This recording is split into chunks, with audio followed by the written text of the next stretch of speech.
Bonsoir, bienvenue dans les Alpes, une heure d'information. Malheureusement, je ne crois que nous ne pourrons pas lézarder au soleil. Encore une fois, solution de repli, la caserne de Bonne à Grenoble, où des reptiles s'exposent pendant les vacances.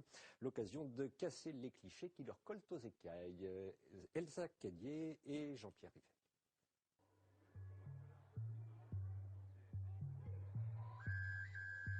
Ils intriguent, dégoûtent ou effraient.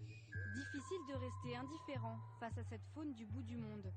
Reptiles et autres insectes exotiques, si loin de chez eux et pourtant imperturbables, au beau milieu d'une jungle commerciale.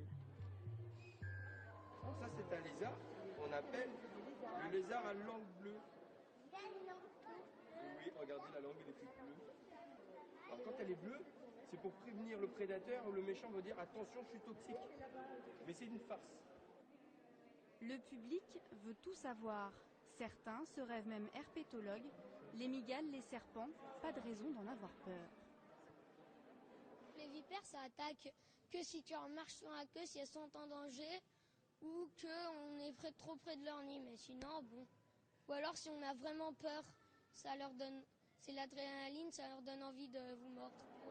Mais tout le monde n'est pas aussi savant que Lucas.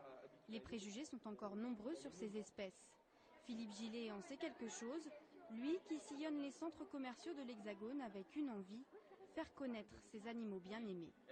Apprendre à découvrir ces animaux, c'est savoir qu'ils existent. Savoir qu'ils existent, c'est déjà commencer à protéger notre environnement. Vivons en symbiose, c'est important aujourd'hui, parce que de plus en plus, il faut qu'on sauve cette planète qu'on est en train de détruire. On a une diversité dans nos choix à nous, donc acceptons celle que la nature nous donne.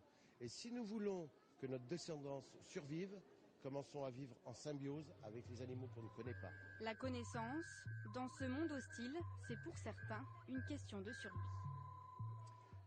Voilà, et c'était un reportage de Marion Feutry. Vous aurez corrigé de vous-même le 3. Merci de votre écoute.